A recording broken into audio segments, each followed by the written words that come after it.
Konflik antar negara-negara produsen pangan di dunia menjadi salah satu pemicu terjadinya krisis pangan global. Program Pangan Dunia PBB WFP mengakui bahwa krisis pangan yang terjadi lebih pada keterjangkauan dan bukan pada ketersediaan. Perang mempengaruhi rantai pasok dan juga perubahan iklim. Organisasi Pangan dan Pertanian PBB mengatakan bahwa harga pangan global pada bulan Juli berkisar 13% lebih tinggi dari tahun lalu. Dan diperkirakan harga pangan akan terus melonjak lagi. Presiden Jokowi mendorong pemanfaatan lahan-lahan di pekarangan ditanami komoditas pangan sehingga tidak berkekurangan. Di Nusa Tenggara Timur, Gubernur Nusa Tenggara Timur Victor Bungtilu Laiskodat mengimbau penanaman kelor, jagung, dan sorghum untuk menghadapi situasi tersebut. Bagaimana kemudian gambaran krisis pangan yang akan terjadi? Bagaimana pula kesiapan Nusa Tenggara Timur untuk mengantisipasi krisis tersebut? Ikutilah dialog Ketong Bo Omong edisi hari ini.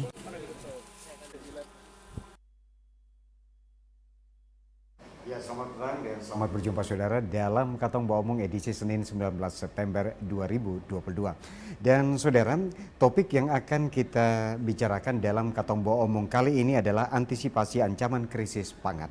Dan saudara, saat ini telah hadir bersama saya di studio salah seorang narasumber saya dari 4 orang narasumber yang akan bersama-sama berbincang dalam Katong Bo Omong ini. Saya langsung menyapa saja Dr. Tony Basuki. Beliau adalah peneliti dari Badan Riset dan Inovasi Nasional. Beliau juga adalah Ketua Tim Ahli TJPS. Selamat petang, selamat datang di TVRI, Pak Tony. Terima kasih, Ya. John. Selamat sore.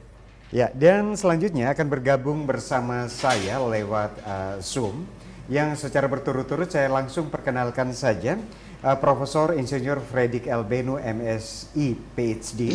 Beliau adalah Guru Besar Undana. Pak Prof, selamat petang, Prof. Selamat petang. Ya. Selamat petang, teman-teman TVRI. Salam jumpa. Ya, terima kasih. Selanjutnya saya juga menyapa Direktur Bank NTT, Bapak Alex Ribukaho.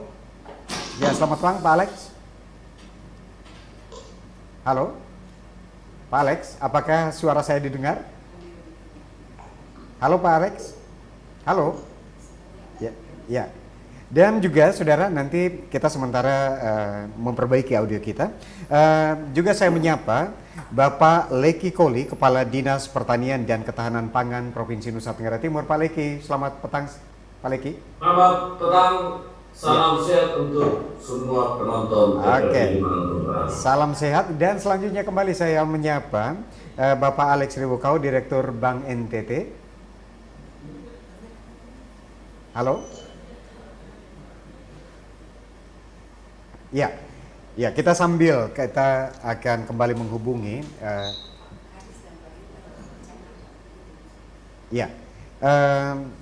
Saat ini beliau sementara berada di Jakarta. Kita akan terus melakukan Zoom bersama beliau bertiga. Dan mungkin di awal ini saya ingin langsung ke Profesor Fred Benu. Prof, halo. Halo Prof. Ya, salam jumpa. Ya. Oke. Ya. Halo. Ya, selamat sore. Ya, selamat sore Pak Alex. Sudah Oke. dengan saya. Ya. Dengan Oke. Pak Fred. Ya, Pak Fred. Artinya bahwa kita sudah tadi menampilkan prolog berkaitan dengan krisis pangan di depan mata kita nih, Prof. Nah, mungkin bisa dijelaskan kepada kita seperti apa gambaran umum krisis pangan yang akan terjadi tahun depan. Kita memang ini belum terjadi, tapi seperti apa sih gambaran dari seorang Prof Fred Benu? Ya, baik. Terima kasih. Banyak orang berpendapat bahwa apa urusannya kita dengan terjadinya urusan pangan, masalah krisis pangan seiring dengan adanya invasi Rusia ke Ukraina. Sebenarnya masalah krisis pangan ini bukan baru saja terjadi, tapi sudah diingatkan oleh PBB itu sejak tahun 2007 juga mengalami krisis pangan yang sama. Tapi saat ini kembali dipicu, trigger factor utama saat ini adalah invasi Rusia ke Ukraina. Kenapa begitu? Karena Rusia menutup pasokan pangan dari Ukraina dan Rusia sendiri juga mengalami hambatan dalam ekspor pangan. Nah, kita tahu bahwa dua negara ini adalah ekspor pangan terbesar di dunia termasuk Amerika Serikat. Sehingga begitu suplai pangan di pasar global ini tertahan, maka semua negara ini terkena dampak dari krisis pangan ini. Jadi suplai pangan itu tidak cukup untuk memenuhi permintaan pangan, termasuk Indonesia. Walaupun saat ini kita masih bisa mengatasi krisis pangan ini, terbukti dengan kita produksi pangan nasional ini mencapai kondisi swasembada seiring dengan pengakuan dari International Right Research Institute, dan kita mendapat penghargaan, Pak Jokowi mendapat penghargaan mewakili Indonesia pada 17 Agustus yang kemarin, bahwa pada saat dunia menghadapi krisis pangan secara nasional kita justru memproduksi pangan cukup bagi Indonesia. Tapi perlu dicatat bahwa stok pangan kita ini hanya bertahan untuk 3 bulan. Sedangkan Amerika, Rusia, Cina misalnya, stok pangan mereka itu bisa bertahan sampai 5-10 tahun. Kita ini bertahan cukup 3 bulan. Karena itu menyadari kondisi yang sangat rawan ini, walaupun kita mencapai status swasembada pangan, Pak Presiden berangkatlah ke Rusia dan Ukraina untuk bernegosiasi bagaimana agar walaupun terjadi peperangan di Rusia, tetapi kalau bisa, pasokan pangan dunia ini jangan terganggu dari peperangan ini. Jangan diblokir ekspor pangan dari Ukraina khususnya, dan termasuk dari Rusia. Dan kita tahu 1 minggu kemudian itu Rusia membuka blokade terhadap ekspor pangan. Dan akhirnya dunia sedikit lega, walaupun itu tidak cukup. Nah, yang perlu kita sadari di Indonesia adalah bahwa produksi pangan kita saat ini cukup. Kita tidak perlu impor pangan secara berlebihan dari luar. Tapi ketahanan pangan kita ini cukup untuk 3 bulan saja. Nah, ini memang untuk NTT, ketahanan pangan, stok pangan kita ini cukup antara 2-8 minggu saja. Nah, itu yang menyebabkan kita masih takut terhadap krisis pangan. Terima kasih.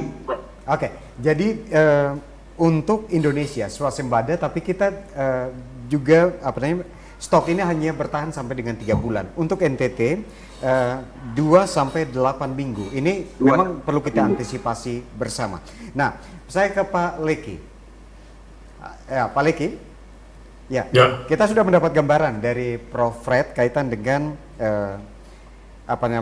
gambaran krisis pangan yang akan terjadi tahun depan.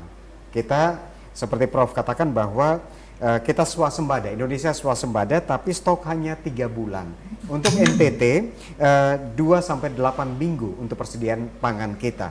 Nah, apa yang akan dilakukan oleh pemerintah Provinsi Nusa Tenggara Timur menyikapi krisis pangan sudah di depan mata kita? Ya, kita sepakat ya apa yang dijelaskan oleh Pak Prof. Fred Benu tadi. Nah, pangan itu kebutuhan yang paling pokok, paling hakiki. Dan apa itu pangan supaya kita paham ya.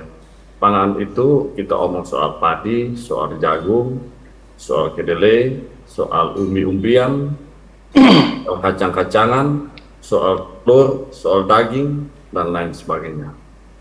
Nah, karena itu untuk menghadapi ancaman krisis pangan global akibat berbagai fenomena dunia hari ini, sudah ada beberapa negara produsen pangan dunia, yang mana Indonesia juga bergantung kepada negara-negara untuk kepentingan importasi bahan pangan. Otomatis itu akan mengganggu distribusi. Di samping itu negara-negara produsen itu tidak berproduksi karena mereka gagal menyelesaikan hutang-hutangnya, dan kemudian mengganggu kapasitas produksi pangan di negaranya, dan itu secara global itu akan mengganggu dan menciptakan ketimpangan distribusi. Nah, oleh karena itu Bapak Presiden sudah mengerahkan untuk kita melakukan optimalisasi pemanfaatan sumber daya pertanian lahan, air, dan segala jenis agro input untuk bisa kita melakukan produksi di musim-musim tanam. Nah, Indonesia itu dikenal musim tanam satu itu musim hujan, Oktober Maret, dan musim tanam dua itu musim kemarau di April September. Nah, untuk di NTT, Bapak Gubernur sudah instruksikan kepada semua bupati untuk membentuk tim pangan daerah yang tugasnya adalah untuk memastikan dan memobilisasi semua sumber daya yang ada di kabupatennya untuk memanfaatkan, mengoptimalkan semua lahan-lahan yang bisa ditanami untuk itu bisa berproduksi dan bisa menjamin bahwa semua masyarakat walaupun kita berada dalam krisis pangan tetapi mereka mampu untuk memproduksi. Tetapi tentunya tantangan itu tidak mudah oleh karena keterbatasan berbagai sumber daya terutama kapasitas anggarannya. Oleh karena itu perintah Pak Gubernur untuk mengontrol 3 komoditas utama. 1 beras, 2 jagung, 3 sorghum. Nah, 3 komoditas ini dan ditambah 1 kilo. 3 komoditas ini untuk sektor pertanian itu sudah kita desain dan kebetulan sebentar ini kami di Jakarta tadi ketemu dengan Pak Dirjen Tanaman Pangan untuk mendapat tambahan energi untuk bisa mengembangkan beberapa komoditas. Pak Gubernur sudah melakukan kunjungan kerja dengan bersama timnya, ketemu dengan para bupati, seluruh camat, seluruh kepala desa di Pulau Timur dan Flores bagian timur. Nanti setelah ini beliau akan masuk Sumba dan Flores bagian barat untuk memastikan bahwa semua kepala desa sudah mengerti, memahami, dan kemudian bisa menggerakkan masyarakatnya untuk bisa melakukan upaya-upaya penanaman dalam rangka produksi bahan makanan untuk menjamin kemudahan akses masyarakat terhadap bahan pangan apabila krisis pangan itu melanda dunia, Indonesia, bahkan di NTT. Ya, baik. Nah, karena itu kita pada musim tanam ini akan menanam padi yang diintervensi oleh pemerintah itu lebih kurang 50.000 hektar. Dari kapasitas lahan padi sawah kita itu ada 214.000 hektar dan itu akan dikerjakan di musim penghujan ini. Yang kemudian yang kedua, tanaman jagung itu kita akan menanam 300.000 hektar dan yang datang dari pemerintah itu 100.000 hektar. Dan kemudian sorghum itu kita akan menanam 3.500 hektar untuk mempersiapkan penanaman tahun depan itu 34.000 hektar untuk ditanam pada musim tanam kedua April September.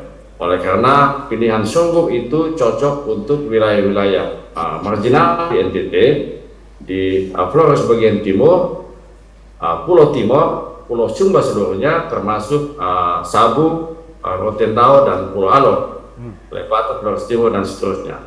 Nah, langkah-langkah yang diambil pemerintah ini tentunya sudah dipersiapkan baik dari sisi pembiayaan, dari sisi ketersediaan benih, dari sisi sarana produksi, dan seterusnya. Nah, kita tinggal menunggu bagaimana bapak-bapak, ibu bupati mempersiapkan masyarakatnya untuk kemudian kita bisa mengintervensi. Nah, semua petani-petani yang akan bekerja di musim tanam 1 Oktober Maret ini itu nama-namanya sudah by name by address ada di kami. Dan saat ini sedang dilakukan penyaluran benih dan lain sebagainya juga untuk memastikan bahwa sasaran-sasaran penerima intervensi pemerintah ini sudah dapat kita dorong ke sana.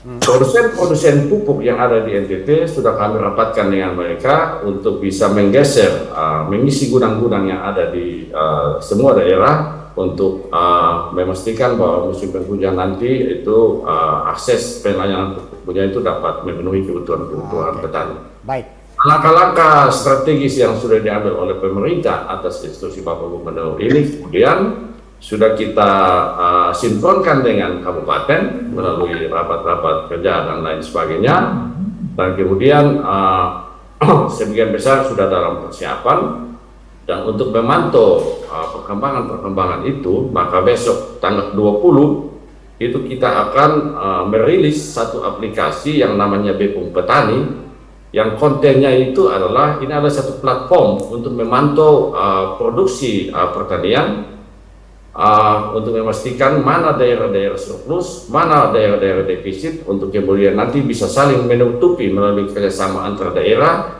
untuk memastikan bahwa daerah-daerah yang mengalami defisit pangan itu dapat diisi oleh daerah-daerah yang mengalami surplus pangan. Oke.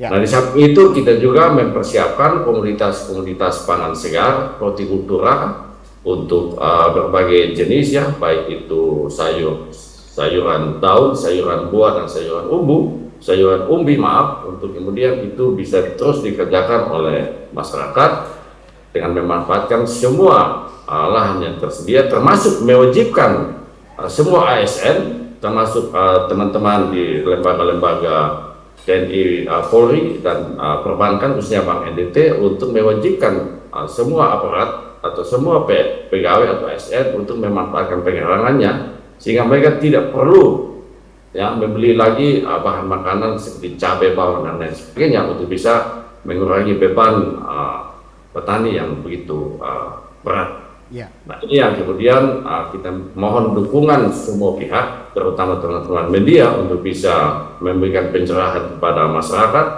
sehingga betul-betul kita semua dalam kesiapsiagaan penuh. Oleh karena pilihan kita tidak banyak. Kalau kita tidak menanam, tidak ada produksi, tidak ada makanan.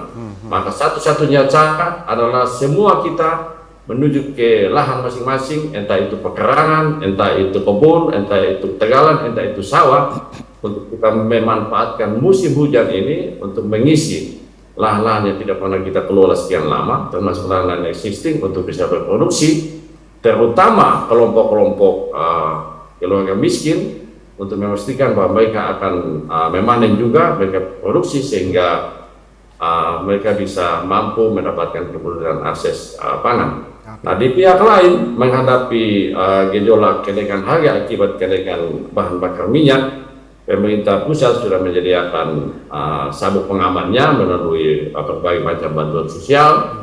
Tetapi kita lihat sekarang mulai terjadi kenaikan harga, dan itu akan memicu inflasi. Itu perang kemiskinan yang ada di sekitar garis kemiskinan itu menjadi sasaran utama di dalam mendistribusikan instrumen-instrumen yang sudah disiapkan pemerintah untuk menuju ke saudara-saudara kita yang berada di kelompok-kelompok miskin. Oke, kita tahan dulu. Saya ke Pak Tony, selaku peneliti ini. Tadi sudah disampaikan secara gamblang oleh Pak Leki bahwa akan ada 3 atau 4 komoditas unggulan. Ada beras, jagung, sorghum, dan juga kelor yang akan menjadi unggulan Nusa Tenggara Timur dalam menghadapi krisis pangan ke depan. Apakah itu langkah tepat yang diambil oleh pemerintah provinsi untuk mengatasi krisis pangan yang akan terjadi tahun 2023, Pak? Ya, baik Pak John. Saya mulai dari jagung. Jagung berada pada track yang benar, karena hampir 80% petani NTT itu pasti menanam jagung. Sehingga apa yang sedang dikerjakan oleh Pak Gubernur, Dinas Pertanian, dan kawan-kawan di daerah itu sudah tepat. Banyak pengalaman yang sudah dijalankan melalui program yang sudah dijalankan oleh pemerintah, yaitu salah satunya TJPS. Itu ada banyak perubahan, inovasi yang bisa kita lihat dalam perjalanan program itu. Jadi sekali lagi jagung berada pada track yang benar. Yang berikut padi. Padi itu tadi disampaikan oleh Pak Kadis, luas tanam adalah 214.000 ya. Hektar. Kalau luas lahan bakunya itu peta dari BPN itu seluas 155.000 hektar. Nah, itu termasuk luas. Dan itu mulai merupakan dari sisi produksi beras kita telah terbantukan secara internal dari kita. Sekalipun belum 100% kita swasembada. Jadi apa yang dicanangkan oleh pemerintah provinsi, sekali lagi itu juga adalah pada posisi yang benar. Nah, tentang sorghum. Sorghum ini kita semua tahu bahwa akhir-akhir ini Presiden menggaungkan komoditas ini, salah satu sasaran dan harapan ada di NTT. Karena komoditas ini adalah komoditas yang sangat adaptif dengan kondisi NTT yang kering. Itu bukan tanaman baru. Tanaman lama yang boleh disebut baru. Saya boleh sebut bahwa 20 tahun, 30 tahun yang lalu masih segar dalam ingatan kita semua, bahwa banyak daerah termasuk di Malaka, Belu, Sumba semua, Sabu, Rote dan lain-lain, komoditas itu merupakan bagian daripada food security daripada petani kita.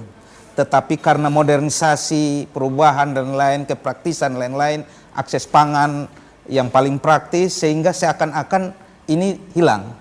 Tapi sebetulnya masih segar dalam ingatan para petani adalah komoditas ini menjadi harapan baru, tetapi dengan syarat. Syaratnya hilirnya diperbaiki dulu. Hulunya ada di posisi kita petani.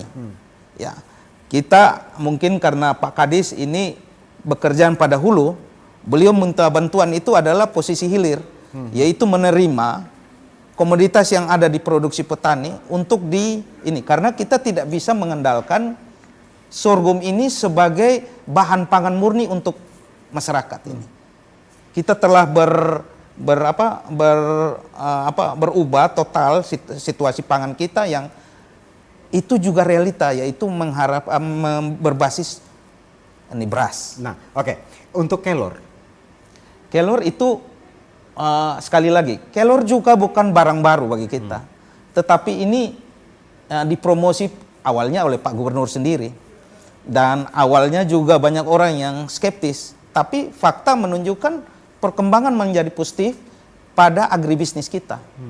Banyak varian-varian kelor yang di ini. Kami juga terlibat dalam membuat roadmap kelor. Waktu itu kami boleh disebut awam soal produk itu. Kita coba mempelajari ternyata banyak standar-standar produk berbasis kelor ini, terutama dari Eropa, dari Amerika dan lain-lain. Pasar dunia hanya menerima dalam bentuk powder itu. Tetapi kita rupanya dalam perjalanan tidak tergantung penuh juga ini. Banyak sekarang kita lihat bahkan di anak-anak milenial di kafe-kafe pun semua pangannya berbasis atau gaya hidupnya sudah itu. Saya pikir ini juga salah satu juga bisnis yang akan menjadi prospek jika kita konsisten. Berarti 4 komoditas unggulan yang akan dikembangkan ini tepat dilakukan oleh pemerintah provinsi. Hanya untuk sorghum, perbaiki dulu hilirnya. Jangan ke hulu. Persiapkan, bukan perbaiki, persiapkan. Okay. Persiapkan hilirnya, baru ke hulu. Pak Leki, untuk menjawab ini, kaitan dengan sorghum, Pak Leki, ini disampaikan oleh Pak Tony, kita perbaiki dulu hilirnya. Seperti apa tanggapannya Pak Leki? Halo? Putus ya. Pak Leki, bisa mendengar kami Pak Leki? Sebelum nanti saya ke Pak Alex. Ya, jadi oke. Kita untuk sorghum Pak Leki, menurut Pak Tony, kita perbaiki dulu untuk hilirnya. Kita persiapkan hilirnya dengan baik sebelum kita ke hulu. Ini seperti apa untuk menjawab itu? Ya, kita penanganan sorghum untuk hilirisasinya itu tidak berbeda dengan beras ya, karena alat mesinnya tipikal. Nah, yang jadi persoalan sekarang itu kan soal pasar. Jadi tadi kami komunikasi dengan Indofood untuk membicarakan bagaimana penyerapan sorghum yang akan kita kerjakan secara nasional itu 100.000. Itu artinya ada 400.000 ton sorghum yang akan diproduksi pada tahun ini. Di tahun depan nanti. Nah, ini yang perlu kita bicarakan seperti Pak Tony disampaikan bahwa masyarakat tidak bisa langsung mengkonsumsi sorghum oleh karena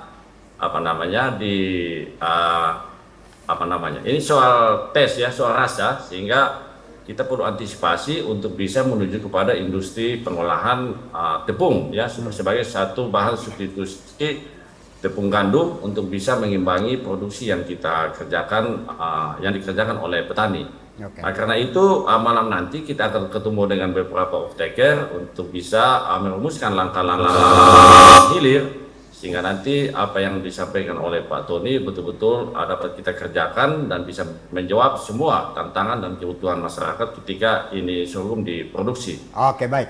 Saya ke Pak Alex. Nah, Pak Alex, halo. Ya, selamat sore Pak Ya, John. selamat sore Pak Alex. Kita sudah mendengar banyak nih dari Prof. Fred, juga dari Pak Tony dan juga Pak Leki kaitan dengan kita mempersiapkan diri untuk menghadapi krisis pangan tahun 2023. Nah, apa peran Bank NTT dalam mengantisipasi krisis pangan yang terjadi, yang akan terjadi? Kita perkirakan seperti akan terjadi tahun 2023 nanti.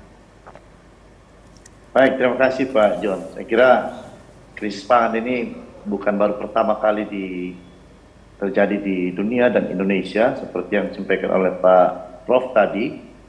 Oleh karena itu, menyikapi ancaman krisis pangan tentu kita berangkat dari bagaimana membangun ketahanan pangan di Nusa Tenggara Timur.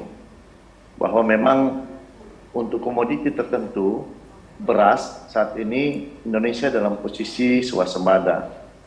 Namun dalam keseharian, untuk pemenuhan pangan tentu orang tidak dapat makan hanya beras, tapi varian dan komoditi lainnya yang sehat untuk kebutuhan individu dan keluarga tentu menjadi sesuatu yang dibutuhkan dan menjadi kebutuhan pokok. Nah, yang menjadi krisis adalah karena ketergantungan akan komoditi lain selain beras dan ketersediaannya di Nusa Tenggara Timur itu sangat terbatas. Sebagai contoh, cabai itu kita masih tergantung dari Jawa, Bali, NTB. Nah, oleh karena itu berkaitan dengan ketahanan pangan dan ancaman krisis, yang harus kita kerjakan bersama-sama adalah ketersediaan pangan. Kemudian aspek keterjangkauan distribusi pangan, penyerapan. Nah, ini aspek-aspek yang menyebabkan inflasi menjadi tinggi. Oleh karena itu, Bank NTT sebagai agent of development harus ada dalam kesemua aspek ini. Bagaimana mendukung pemerintah untuk ketersediaan pangan. Oleh karena itu, dalam ekosistem pembiayaan, baik untuk komoditi jagung maupun hortikultura, untuk menopang ketahanan pangan, kita menciptakan skim dengan mer-engineering dan merefocusing dan merevitalisasi unit kita. Sehingga antara skim, produk, dan unit kerja kita itu ada keselarasan untuk memberikan akses yang mudah, murah, cepat kepada para petani untuk menopang upaya-upaya membangun ketahanan pangan menghadapi ancaman krisis pangan. Saya kira dengan berkolaborasi dengan semua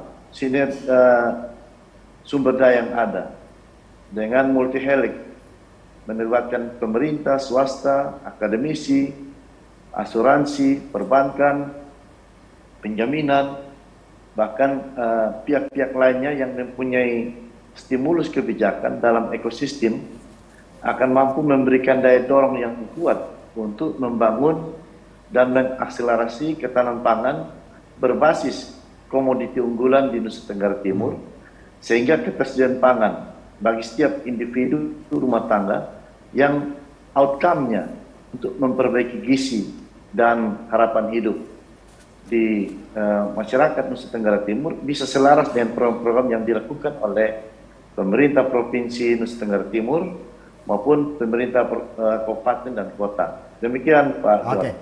Nah, sebelum nanti tadi sudah disinggung sedikit oleh Pak Leki kaitan dengan ada aplikasi Bepung Petani. Itu hasil kerjasama antara Dinas Pertanian Ketahanan Pangan dan juga Bank NTT. Nanti sebelum saya menanyakan lebih jauh lagi kaitan dengan Bepung aplikasi Bepung Petani, saya ke Prof dulu. Prof Fred. Ya, seperti yang sudah disampaikan tadi, artinya bahwa untuk menghadapi krisis pangan ke depan, pemerintah Provinsi Nusa Tenggara Timur ini akan mengembangkan 4 sektor unggulan, beras, padi, sorghum, dan juga kelor. Nah, dari kacamata Prof, kalau tadi saya sudah sedikit mendapatkan gambaran dari Pak Tony, Pak Dr. Tony, kaitan dengan keputusan yang diambil pemerintah provinsi ini dari kacamata Dr. Tony ini tepat. Dari kacamata Prof Fred seperti apa sih? Suaranya.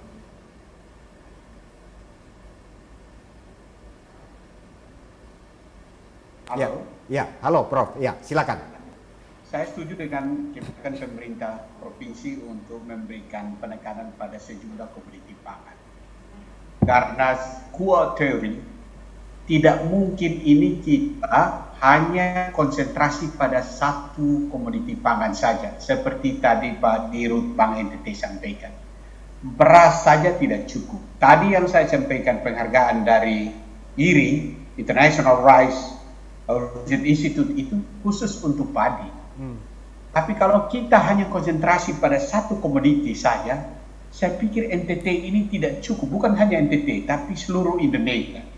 Kita punya sejumlah komoditi pangan lainnya yang belum dimanfaatkan secara optimal. Walaupun tadi Pak Dr. Tony sampaikan kita harus mempersiapkan dari hulu sampai hilirnya karena belum terbiasa. Tapi perlu kita menyangkut tes yang disampaikan oleh Pak Kadis Pertanian tadi. Tapi bagaimanapun memang produksi pangan yang beragam ini harus kita upayakan. Tidak bisa hanya semata-mata pada padi saja. Kita mencatat di NTT ini kekayaan bahan pangan NTT ini, kalau saya boleh sebut, ada 57 jenis sumber karbohidrat. Ada 55 jenis aneka sumber lemak dan minyak. Ada 26 jenis aneka kacang-kacangan. Even 273 jenis aneka buah-buahan. 178 jenis aneka sayuran. Ada 94 jenis rempah bumbu. 32 jenis bahan minuman. Ini semua kita belum mengupayakan secara optimal. Walaupun saya setuju juga dengan Pak Tony bahwa harus disiapkan mulai dari hulu sampai hilir. Karena kita langsung booming pada sejumlah komoditi yang bukan merupakan pangan, the main staple dari masyarakat NTT memang agak sedikit susah. Karena kita sudah terjadi pergeseran pola konsumsi. Tapi pergeseran pola konsumsi ini tidak bisa terus kita biarkan dengan hanya rely on the productivity of one commodity. Yaitu beras atau jagung, masih ada banyak sekali. Dan saya pikir anjuran dari pemerintah juga, Presiden juga mengharapkan kita jangan terfokus pada satu aja. Coba bayangkan kalau kita swasembada dalam hal ini beras yang tadi Pak Alex sampaikan, Pak Diru sampaikan. Terus semua kita mau konsumsi beras saja, nggak bisa. Dalam jangka pendek mungkin oke, walaupun kita hanya bertahan 3 bulan. Apa artinya 3 bulan? Artinya kalau kita tidak berproduksi beras selama 3 bulan, kita masih bisa kasih makan masyarakat NTT, seluruh penduduk NTT. Kalau Amerika itu bisa 5 tahun, kalau Rusia itu bisa 5 tahun, kita 3 bulan. Jadi tidak cukup kita kalau ada harap beras. Harus diversifikasi, karena itu kita harus support kebijakan pemerintah yang mendiversify komoditi pangan lewat program pembangunan prioritas, didukung oleh Bank NTT, didukung oleh semua. Terima kasih. Ya, terima kasih. Oke. Nah, sekarang saya ke Pak Tony. Nanti sebelum lagi saya ke Pak Alex. Pak Tony. Ya, tadi disampaikan kaitan dengan ada TJPS. Ini program unggulan pemerintah Provinsi Nusa Tenggara Timur, tanam jagung panen sapi. Nah, ini ada TJPS reguler dan juga TJPS kemitraan. Nah, kaitan dengan TJPS sendiri Pak Tony.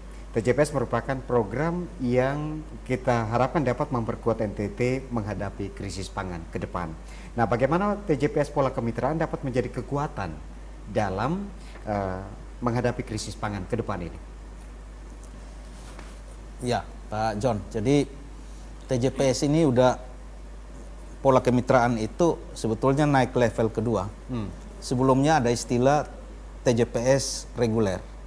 TJPS reguler itu TJPS yang berbasis penganggaran sebagian besar oleh APBD lewat dipanya Pak Kadis. Dan selama berjalan 2 tahun, exercise itu telah menunjukkan tanda-tanda baik sehingga naik kelas yang namanya pola kemitraan. Pola kemitraan itu melalui SK Gubernur itu membentuk sebuah ekosistem pengembangan jagung. Itu salah satunya ekosistem, anggota ekosistem adalah perbankan. Nah, kemitraan ini hampir 100% pembiayaan oleh petani yang didukung oleh skema perkreditan oleh bank, yaitu Bank Himbara maupun Bank NTT. Bank NTT dengan kredit merdekanya. Nah, dalam perjalanan menuju naik kelas itu, jujur secara internal saya lihat ada keraguan-keraguan apakah petani bisa masuk pada area itu. Ternyata dengan patokan Pak Gubernur 100.000 yang tadi disampaikan oleh Pak Kadis, ternyata ini mulai tahun pertama, sekarang bermain baru istilahnya registrasi petani ini untuk masuk pada musim okpar nanti. Ternyata minat petani cukup besar. Nah, ini tanda-tanda trust terhadap program cukup baik. Petani juga merasa pentingnya pangan dan juga mereka terjamin karena ada pendampingan.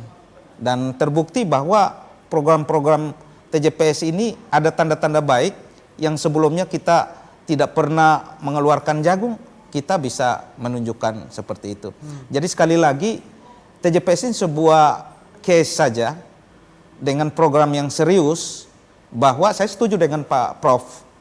Fred bahwa bukan 1-2 komoditas saja. Nah, ini bicara program. Kalau bicara program ya kita sebut 1-2. Tapi sebetulnya kita tidak boleh bosan membina sekian banyak ratusan komoditas itu. Karena kunci dari krisis pangan itu ada 3, Pak. 1 adalah diversitas, kedua produktivitas, dan ketiga adalah efisiensi. Nah, ini sudah tentu TJPS masuk dalam area itu yang mensupport kekhawatiran yang kita bahas hari ini, yaitu krisis pangan. Oke. Nah, sekarang saya ke Pak Alex. Pak Alex, kaitan dengan kemitraan dengan Dinas Pertanian Ketahanan Pangan, ini sudah diluncurkan satu aplikasi yaitu Bepung Petani. Ini sudah diluncurkan atau besok baru diluncurkan seperti Pak Leki katakan. Nah, mengapa aplikasi ini harus hadir untuk petani di Nusa Tenggara Timur, Pak Alex? Sangat bagus dan strategis karena seperti yang saya sampaikan tadi, bahwa permasalahan krisis dan ketahanan pangan itu ada pada aspek ketersediaan, akses, dan konsumsinya. Nah, bagi populasi masyarakat tertentu di Nusa Tenggara Timur dengan strata kelas menengah ke atas dalam kondisi krisis atau inflasi dan daya beli yang masih kuat, tentu tidak menjadi satu kendala atau keadaan yang dapat menyebabkan dia kesulitan untuk mengakses. Nah, langkah Bapak Gubernur Pak Victor untuk TJPS menjadi trigger bagaimana mengatasi atau menguatkan daya tahan ketahanan pangan adalah untuk memberikan daya tumbuh bagi populasi masyarakat menengah ke bawah yang selama ini ya dalam kita menggunakan diksi petani yang senantiasa termarginalkan sebagai kelas di mana masyarakat dengan keterbatasan berbagai akses. Oleh karena itu, dengan menciptakan program TJPS dalam skala ekonomi tertentu dengan kemudahan-kemudahan dan keunggulan yang ada pada TJPS, di mana merubah pola tanam dari konvensional ke berbasis industri dengan kepastian bahwa hasil produksi meningkat dengan harga yang juga sesuai dengan pasar, akan memberikan manfaat ekonomi bagi strata masyarakat tertentu dalam tanda petik petani untuk nantinya dari hasil tanam itu mampu mengakses kebutuhan-kebutuhan pokok pangan selain beras, yang mana dari akses terhadap pangan yang akan dia dapati akan memberikan nilai perbaikan gizi bagi kalangan-kalangan tertentu atau baiklah masyarakat yang tadi kita tanda petik. Nah, setelah itu dalam kerja-kerja bersama dengan Dinas Pertanian dan Ketahanan Pangan, kita melihat bahwa sangat terbuka potensi untuk bagaimana membangun ketahanan pangan yang berbasis komoditi lokal, sehingga dibuatlah aplikasi Bepung Petani untuk nanti melalui tenaga PUPR memverifikasi by name, by address, by lahan yang digarap, kemudian varian. Kita mulai dari hortikultura, tanaman pangan, sehingga bisa dengan data yang valid itu pada akhirnya dapat memacu dan memicu produktivitas yang juga pada manfaat ekonomisnya mendekatkan masyarakat untuk memiliki daya beli yang kuat, sehingga dengan mengkonsumsi pangan-pangan lokal yang memiliki nilai gizi, protein yang tidak kalah dari barang-barang atau kebutuhan pangan dari luar, itu dengan aplikasi Bepung Petani bisa memberikan informasi-informasi yang luas baik kepada pemerintah bagaimana mengendalikan inflasi, dan kepada petani bagaimana menanam tanaman pangan yang memenuhi kebutuhan pasar sehingga manfaat ekonomi dapat,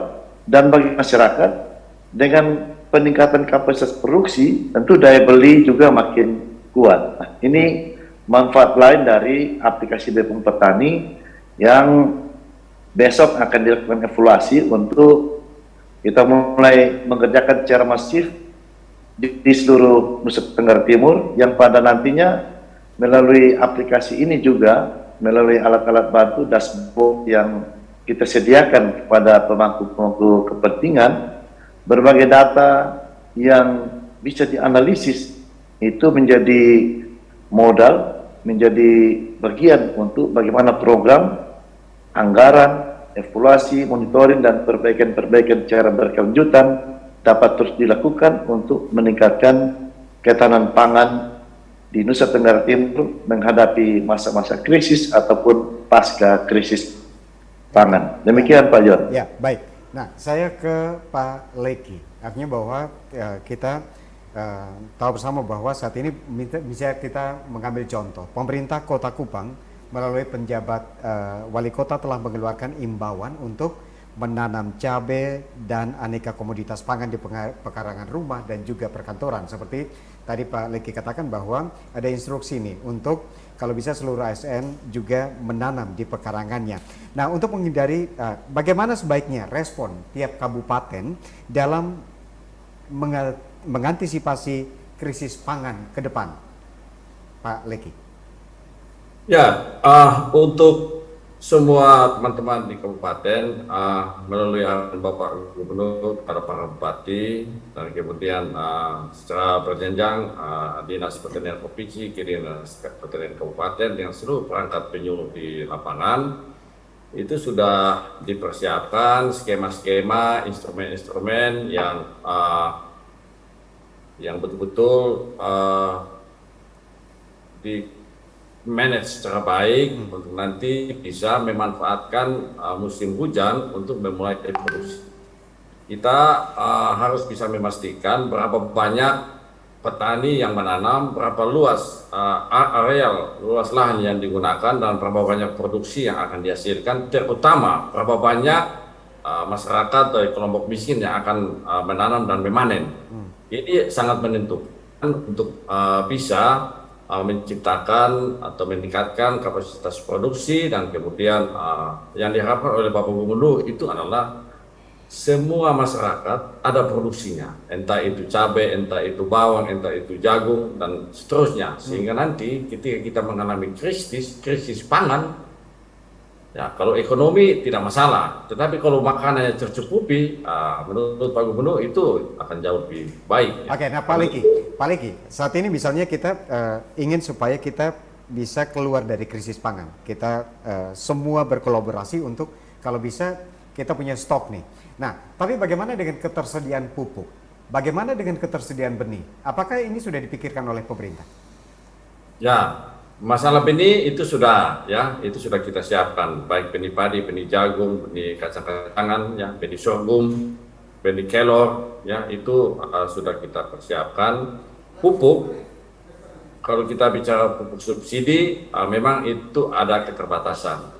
Tetapi dalam skema-skema ekosistem pembiayaan pertanian, kita menggunakan pupuk non subsidi yang memang secara ekonomi itu bisa dijangkau, dan itu pembiayaan datang dari Bank NTT dan bank-bank yang lain.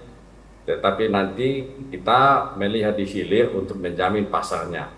Jadi setiap komoditas yang kita kembangkan, prioritas 4 komoditas di luar padi, 3 komoditas itu pasarnya ya, jagung sudah ada off-taker, kelor sudah ada off-taker, dan kemudian sorghum ini masih kita bicarakan untuk memastikan ada off-taker yang akan men-take over semua produksi sorghum yang dihasilkan untuk bisa memberikan rasa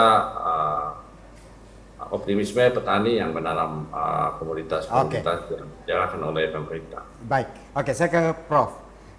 Prof Fred, seandainya saja 2023 itu krisis pangan akan terjadi, apa langkah paling darurat yang harus diambil oleh pemerintah provinsi dalam menyikapi krisis ke depan? Ya, kita tidak ada yang tahu pasti bahwa krisis pangan itu akan terjadi khususnya di Indonesia. Walaupun di dunia itu beberapa negara sudah mengalami itu. Bahkan ada negara yang karena krisis kombinasi antara krisis pangan dan krisis energi sudah masuk pada apa yang kita sebut sebagai failed state.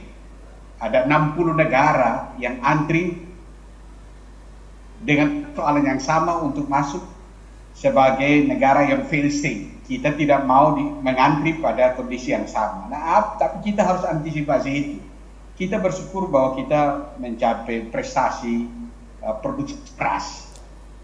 Prestasi itu perlu terus kita pertahankan seiring dengan upaya dari pemerintah untuk membangun infrastruktur di sektor pertanian, membangun bendungan besar, membangun embung-embung itu ada ribuan.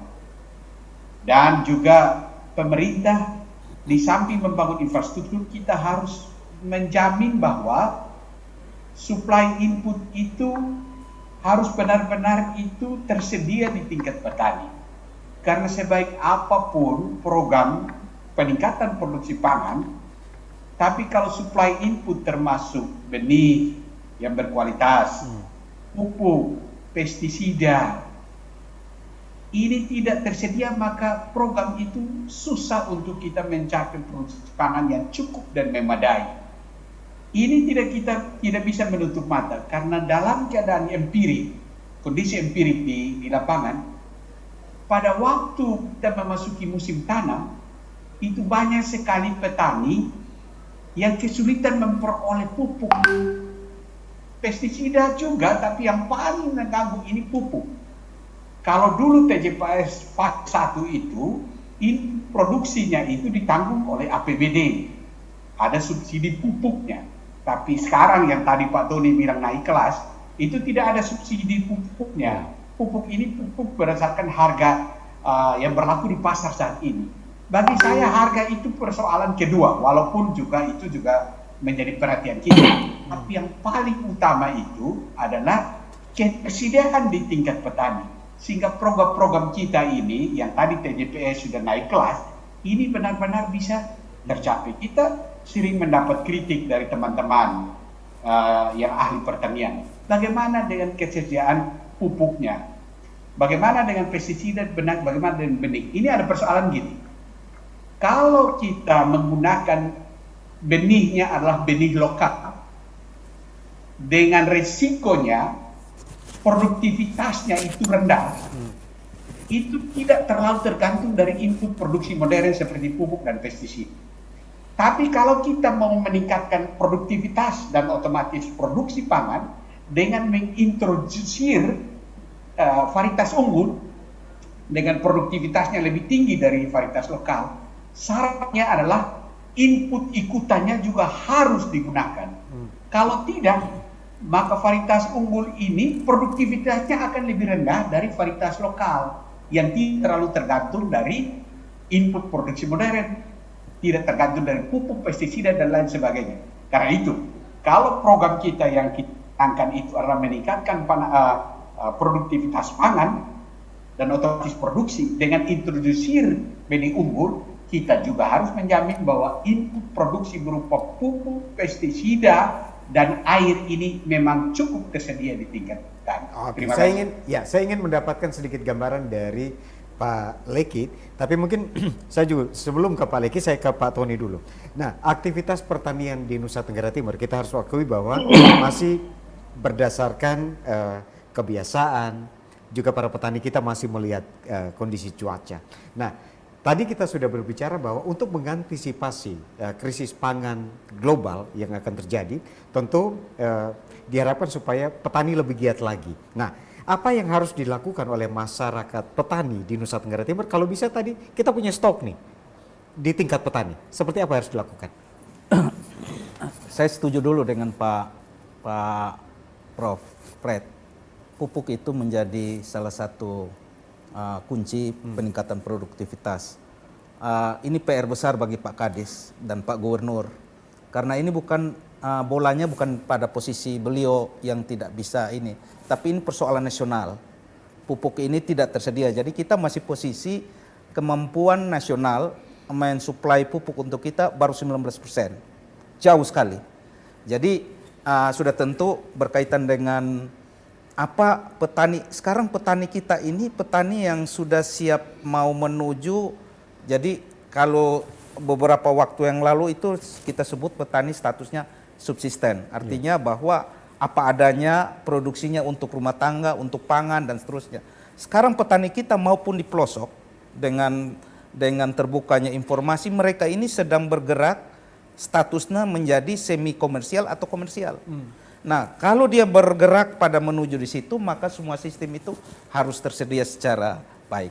Nah, ini menjadi tantangan berat, tantangan juga bagi kita semua, bahwa termasuk salah satu yang tadi disebut oleh Pak Prof, bahwa salah satu kunci ya input yang modern ini adalah pupuk itu. Oke, Ini saya ke Pak Leki. Pak Leki, untuk menjawab ini, apa yang skema besar yang sudah disiapkan oleh pemerintah kaitan dengan ketersediaan benih, tadi ketersediaan pupuk, ketersediaan air, seperti apa Pak Leki? Ya, karena itu aksesnya ada dan kita sudah persiapan. Nah, yang masalah itu pupuk. Nah, pupuk itu begini Pak, pupuk itu kebutuhan nasional itu 25 juta ton. Tetapi APBN kita hanya bisa membiayai 9 juta ton. Itu artinya apa? Artinya sudah pasti ketersediaan pupuknya menjadi terbatas. Kita di NTT itu mengajukan kebutuhan sekitar 500.000 ton. Kita mendapat kuota hanya sekitar 58.000 ton. Artinya hanya sekitar 12 sampai 15%. Nah, ini kan tantangan bagi kita. Nah, apa yang dikerjakan, apa yang diperbuat oleh pemerintah? Lahirlah kemudian TJPS Pola Kemitraan. TJPS Pola Kemitraan itu diciptakan untuk bisa terjadi peningkatan produktivitas jagung dan bisa memanfaatkan pupuk non subsidi, oleh karena secara keekonomian harga jagung itu bisa menutup biaya produksi pupuk.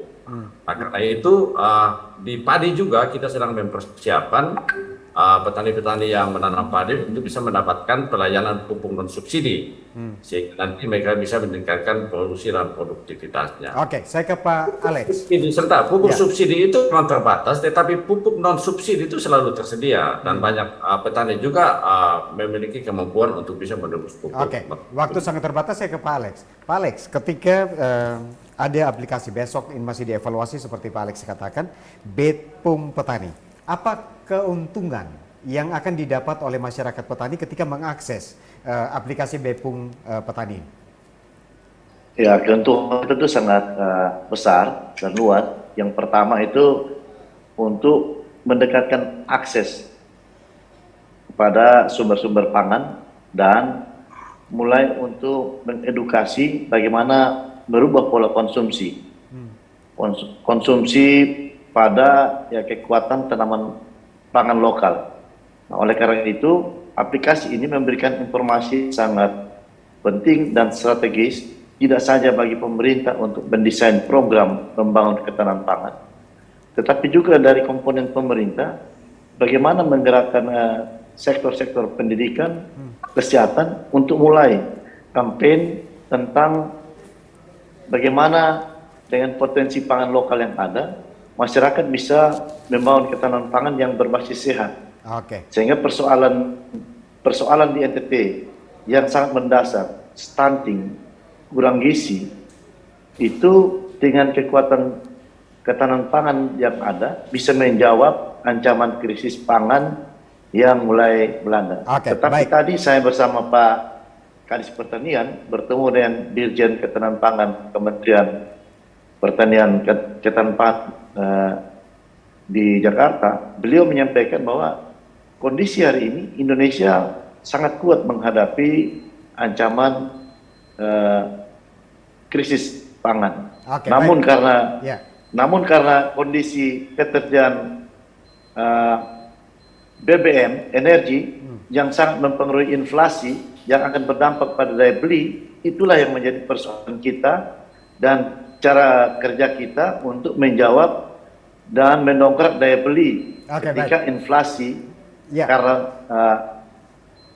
Ya, Pak Alek. BBM. Ya, kita sudah dapat tangkap Pak Alek. Tentunya kita juga Ya, punya oke. waktu sangat terbatas. Saya ucapkan terima kasih untuk Prof. Fred Benu, Pak Alex Ribukawa, Direktur Bank NTT, Pak Leki Koli, Kadis Pertanian Ketahanan Pangan, juga Dr. Tony Basuki. Terima kasih. Kita berharap bahwa stok pangan kita akan tersedia. Berbagai upaya terus dilakukan oleh pemerintah provinsi. Ketika krisis pangan melanda, kita sudah punya stok di lumbung-lumbung kita. Demikian perbincangan kami dalam Katong Bawa Omong edisi kali ini. Atas nama kerabat kerja yang bertugas, kami ucapkan terima kasih atas perhatian Anda. Selamat malam dan sampai jumpa. Terima kasih Pak John, kasih. terima kasih Pak Prof, Kadis. Pak Luki, Pak Dr. Pak Tony. Dirut, Selamat malam. Pak Prof.